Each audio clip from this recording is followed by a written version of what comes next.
رمضان المبارک قریب ہے، تو ارادہ کیا تھا کہ رمضان سے پہلے کے جو کام ہیں ان پر کچھ روشنی ڈالی جائے تاکہ رمضان آنے سے پہلے رمضان کی تیاری ہو جائے۔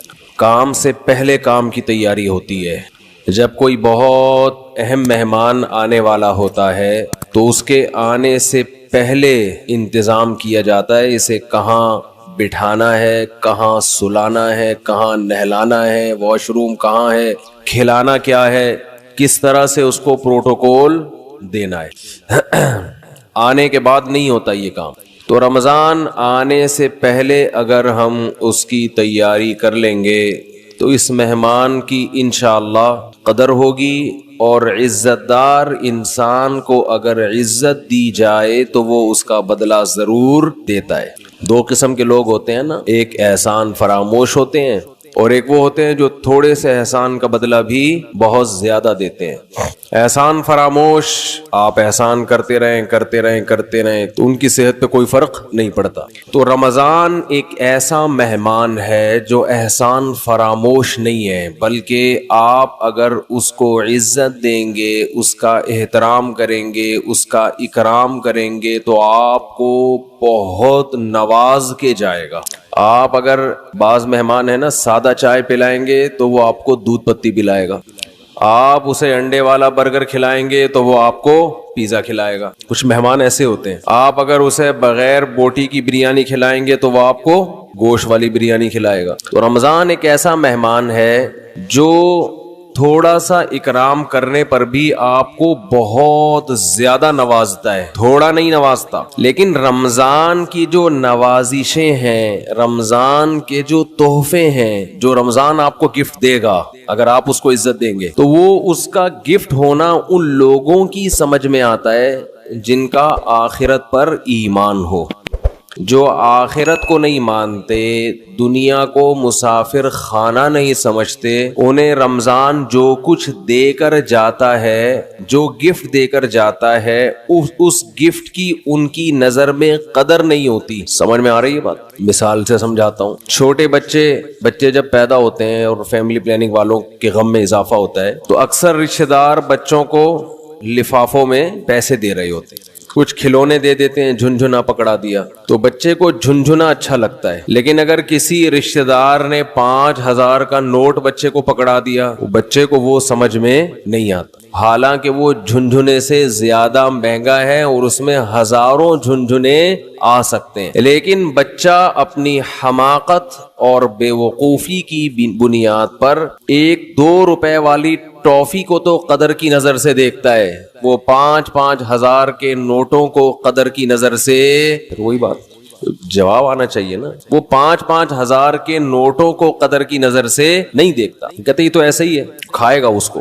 تو اس میں اس 5,000 کے، ابھی تک تو 5,000 کا نوٹ ہے، میرا خیال ہے 50,000 کا نوٹ بھی عنقریب آنے والا ہے۔ جس حساب سے معیشت ڈاؤن ہو رہی ہے تو 50,000 کا نوٹ بھی عنقریب آ جائے گا، بلکہ تول کے نوٹ بکیں گے، 1 کلو 5,000 کے نوٹ چاہیے مجھے، اس طرح سے سیٹ اپ چلنے والا ہے۔ تو اب بچے کے دل میں جو 5,000 کے نوٹ کی قدر نہیں ہے، اس میں 5,000 کے نوٹ کا قصور ہے یا بچے کا قصور ہے؟ بچے کا قصور ہے۔ بھائی یہ 5,000 کے نوٹ میں ٹافیوں کے ڈبوں کے ڈبے آ سکتے ہیں۔ تو رمضان آپ کو کیا گفٹ دے کر جاتا ہے، اس گفٹ کی قدر ان لوگوں کی نظر میں ہے جو اس دنیا کو حقیقی زندگی نہیں سمجھتے۔ جو اس کو اصل سمجھتے ان کی نظر میں رمضان ٹینشن کے علاوہ کچھ بھی نہیں ہے، خام خواہ کی ٹینشن ہے، کیونکہ وہ کہتے ہیں رمضان مولویوں کا مہینہ ہے۔ کس کا ہے؟ مولویوں، سیزن آتے ہیں نا، یہ مولویوں کا ہے۔ تو میں یہ عرض کر رہا تھا کہ رمضان کس کا مہینہ کہلاتا ہے؟ مولاناؤں کا مہینہ، حالانکہ یہ مولویوں کا مہینہ نہیں ہے، یہ مسلمانوں کا مہینہ ہے، ان لوگوں کا مہینہ ہے جو آخرت پر ایمان رکھتے ہیں، اور جن کا آخرت پر ایمان نہیں ہے ان کے لیے رمضان A to Z tension he tension, tension he tension. وہ نہ کھلے عام صحیح طرح سے کھا سکتے ہیں، تھوڑی سی بغیرتی کے تانے پڑتے ہیں. 10 آدمی اگر خاموشی سے گزر جائیں گے تو 11واں بولتا ہوا جائے گا کہ شرم نہیں آتی تمہیں، کیا کر رہے ہو، اور بولنا چاہیے. تو میں یہ عرض کر رہا تھا کہ یہ جو رمضان ہے نا، اگر آپ اس کا اکرام کریں گے تو یہ آپ کو بہترین گفٹ دے گا. اب میں بتاتا ہوں وہ گفٹ کیا دے گا آپ کو. وہ گفٹ دے گا اللہ کی محبت. آپ کے دل میں اللہ کی محبت کی چنگاری پیدا کر دے گا. یہ دیکھو، انسان کو جو موٹیویشن ملتی ہے نا کسی بھی عمل کی، وہ یا تو کسی لالچ کی وجہ سے ملتی ہے یا کسی خوف کی وجہ سے. سمجھتے ہیں؟ آپ صبح صبح اٹھ کے آفس جاتے ہیں، مشکل کام ہے، دل تو نہیں چاہتا انسان کا اٹھے جائے، دل چاہتا ہے پڑا رہے، لیکن آپ جاتے ہیں. یہاں خوف بھی ہے اور لالچ، محبت، پیسے کی محبت. لالچ کو ہم محبت سے تعبیر کرتے ہیں، ذرا مہذب لفظ ہے. آپ جاتے ہیں، ایک محبت ہے پیسے سے. ہر انسان کی نیچر ہے کہ پیسے آئیں گے تو گٹکا بھی کھائیں گے، نسوار کا انتظام بھی ہوگا، پان کا انتظام بھی ہوگا، گھر میں راشن بھی ڈلے گا، بہت ساری چیزیں آئیں گی. اگر یہ محبت پیسے کی ختم ہو جائے تو آپ کو عمل پہ موٹیویشن نہیں ملے گی. بعض دفعہ خوف ہوتا ہے انسان کے دل میں. خوف کیا کرتا ہے کہ آپ کو یہ ڈر ہے کہ اگر میں آفس نہیں گیا، میں نے یہ کام نہیں کیا تو مجھے جاب سے نکال دیا جائے، میں غریب ہو جاؤں گا. یہ خوف ہے جو آپ کو ابھارتا ہے عمل پہ. ماہرین یہ کہتے ہیں کہ خوف سے بھی کام ہوتا ہے اور محبت میں بھی ہوتا ہے، لیکن خوف سے جو کام ہوتا ہے اس کام میں مزہ نہیں آتا، لہذا وہ کام زیادہ جاندار نہیں ہوتا. لیکن محبت کی وجہ سے جو کام ہوتا ہے وہ کام مزیدار بن جاتا ہے، کیونکہ آپ کی محبوب چیز آپ کو اس میں ملنے والی ہوتی ہے. سمجھ میں آ رہی ہے بات کہ نہیں آ رہی ہے؟ غزوہ احد میں صحابی رسول، غزوہ بدر میں ایک صحابی شریک نہیں ہو سکے. انہیں نہیں پتا تھا کہ میدان جنگ کا میدان قائم ہو جائے گا اور یہ ہوگا اور وہ ہوگا،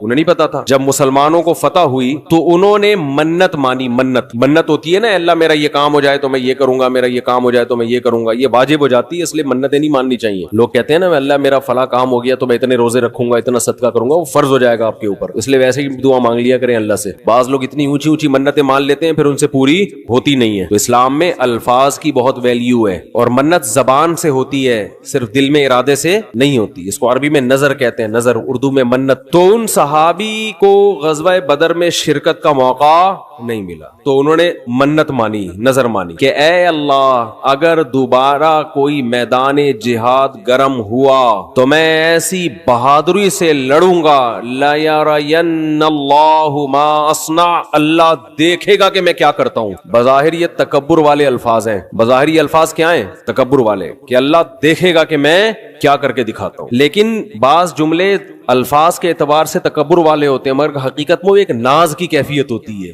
ناز کہ اللہ میں وہ کچھ کروں گا کہ تو بھی دیکھے، خوش ہو جائے گا، تو ایسا کر کے دکھاؤں گا بہادری. جب غزوہ احد میں مسلمانوں کے قدم اکھڑے ہیں، ان صحابی کو اللہ سے کیا ہوا وعدہ یاد آیا کہ میں نے اللہ سے معاہدہ کیا تھا کہ اللہ میں ایسے بہادری کے جوہر دکھاؤں گا کہ تو دیکھے گا کہ میں کیا کر رہا ہوں. تو یہ کیا کر رہے تھے؟ کھجور کھا رہے تھے نا. تو کھجور کا تھیلا انہوں نے پھینکا اور انہوں نے کہا کہ جنت اتنی قریب ہے میرے، اور کھجور کھانے کا وقت بہت طویل ہے، اتنا ٹائم لگے گا اس میں، اف یہ تو بہت دیر ہو جائے گی. اور گئے میدان جنگ میں، بہادری سے لڑے، اتنی بہادری سے لڑے اور شہید ہوئے کہ انگلیوں کے پوروں سے، فنگر پرنٹ سے ان کی بہن نے ان کو پہچانے کہ میرے بھائی کی لاش ہے یہ. قرآن مجید کی آیتیں نازل ہوئیں، من المؤمنین رجال صدقوا ما عاہدوا اللہ علیہ فمنہم من قضى نحبہ ومنہم ینتظر. مومنین میں بعض ایسے بھی ہوتے ہیں کہ اللہ سے جب کوئی معاہدہ کر لیتے ہیں تو اس معاہدے کو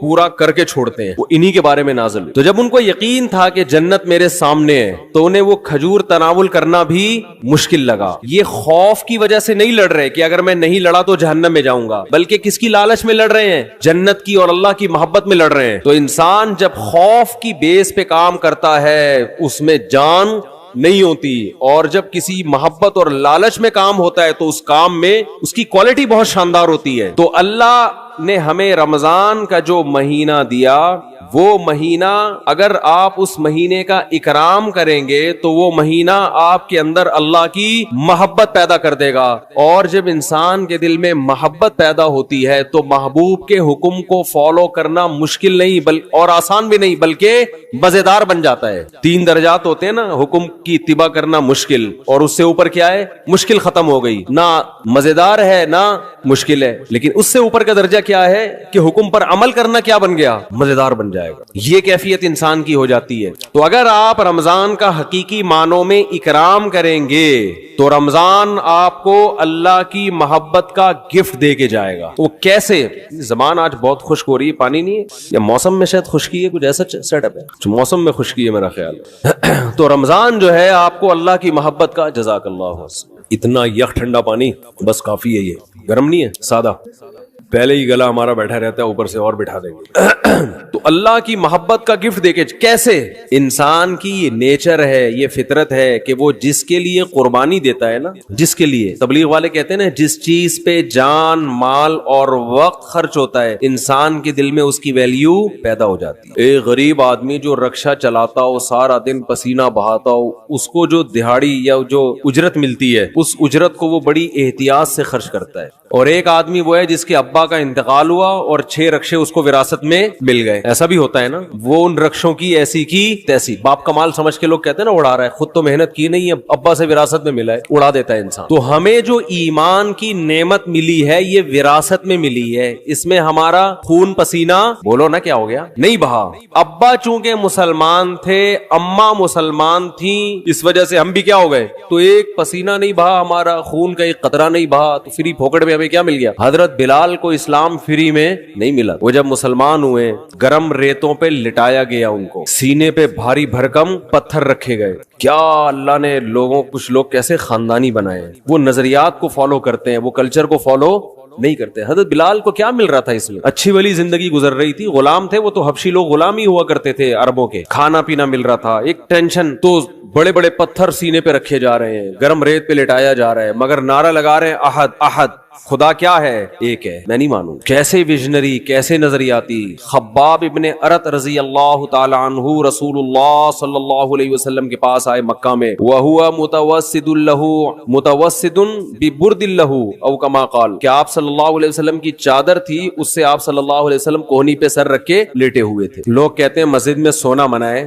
ایسی ہمارے علم میں کوئی حدیث نہیں ہے. مسجد میں سونا جائز ہے, البتہ مسجد کو سرائے بنا لینا سونے کی جگہ, سارا محلے کو جہاں جگہ نہیں مل رہی تو کہاں کے سو رہا ہے مسجد میں, یہ غلط ہے. نماز کے لیے آئے مسجد میں آپ, اور اگر کوئی آیا نماز کے لیے, سستانے کے لیے ذرا لیٹ بھی جائے تو اللہ کی طرف سے کوئی پابندی نہیں. آئے نماز کے لیے, ہاں یہ نہ ہو کہ سرائے بنا لیا جائے, مسجد کو ہوٹل بنا لیا جائے کہ جس کو جگہ نہیں مل رہی, گھر میں بھی اسے پڑا ہوا ہے, سارے محلے والے یہاں آ جائیں. لیکن بذات خود جائز ہے مسجد میں سونا. اور اگر اکا دکا کبھی کوئی مسجد میں آ بھی جائے صرف سونے کے لیے تو بھی کوئی ناجائز نہیں ہے. ناجائز اس وقت ہوگا جب اس کو عام معمول لوگ بنا لے. حضرت علی رضی اللہ تعالی عنہ کی کچھ ناراضی ہوئی حضرت فاطمہ سے, میاں بیوی میں ہوتی ہے, تو آپ صلی اللہ علیہ وسلم جب گھر گئے, حضرت فاطمہ سے ملے, پتا چلا بھئی کچھ ناراضی ہوئی ہے, اور حضرت علی مسجد چلے گئے. تو وہاں حضرت علی مٹی میں لیٹے ہوئے تھے, آرام کر رہے تھے. اسی پہ آپ صلی اللہ علیہ وسلم نے فرمایا یا ابا تراب, اے مٹی والے. تو اسی کے بعد حضرت علی اپنی کنیت کیا کہتے تھے؟ ابو تراب. تو اس سے پتا چلتا ہے کہ اگر کوئی مسجد میں آ کے لیٹ جائے تو اللہ کی طرف سے کوئی پابندی نہیں ہے. لیکن یہ ضرور ہے کہ لوگ اس کو سنا ہو کہ سارے محلے والے لیٹے ہوئے, یا لیٹنے کی جگہ ہی بنا لی, کبھی کبھار ہو جاتا ہے انسان سے. مسجد والے بعض دفعہ بہت سختی کرتے ہیں. اب سفر میں جب ہم چلتے ہیں, نمازیں پڑھتے ہیں سفر کے دوران, بعض دفعہ انسان 2 رکعت پڑھی ظہر کی, تھوڑا سستانے کے لیے لیٹ گیا تو کوئی ڈنڈا لے کے کھڑا ہوا ہوتا ہے, لیکن پھر گالیاں بھی دے رہے ہوتے ہیں. وہی واقعہ پھر یاد آتا ہے مجھے, ایک آدمی کی بھینس مسجد میں آ گئی تو مولوی صاحب پکڑ کے ڈنڈے سے مارنے لگے. تو دیہاتی جس کی بھینس تھی وہ بھاگتا ہوا آیا, کہہ رہا ہے مولوی صاحب بے زبان جانور ہے, اس کو مار رہے ہو, کبھی مجھے دیکھا آپ نے مسجد میں؟ یہ تو بے عقل بے زبان ہے, غلطی سے مسجد میں آ گیا, اس کو کیوں مار رہے ہو؟ میں آؤں عقل مند ہوں, مجھے مارو تو سمجھ میں بھی آتا ہے, اس بیچارے کو کیوں مارے, اس کے کیا قصور ہے؟ تو ایسا مسجدوں کا ماحول بنا لیا کہ کوئی آئے نہیں مسجد میں, تو اتنی سختی نہ کریں. تو کہاں سے کہاں بات چلی جاتی ہے یار. تو آج ویسے بھی کھوپڑی سیٹ نہیں ہے میری, جی کھوپڑی سیٹ آرام نہ ہونے کی وجہ سے نہیں ہے, ویسے کھوپڑی سیٹ ہے الحمدللہ. تو رمضان کی بات چل رہی تھی. ہاں میں یہ عرض کر رہا تھا کہ فری میں جو انسان کو چیز ملتی, ہمیں ایمان ملا ہے فری میں. ابا مسلمان, اماں مسلمان, تو ہم بھی مسلمان, سارے اڑوس پڑوس مسلمان ہیں, قدر نہیں ہے. صحابہ کو ایمان ملا محنت کرنے کے بعد. آج بھی بہت سے غیر مسلم مسلمان ہوتے ہیں, میں حیران ہوتا ہوں, بعض ہندو بچیوں کے فون آتے ہیں, گھر کے اندر رہتے ہوئے مسلمان ہو گئی. ایک ہندو لڑکی کا 2-3 سال پرانی بات ہے, فون آیا, میرا خیال ہے 16-17 سال, یہ بچپنے ہی کی, مینٹلی تو انسان بچہ ہی ہوتا ہے اس وقت. اس نے اسلام قبول کیا,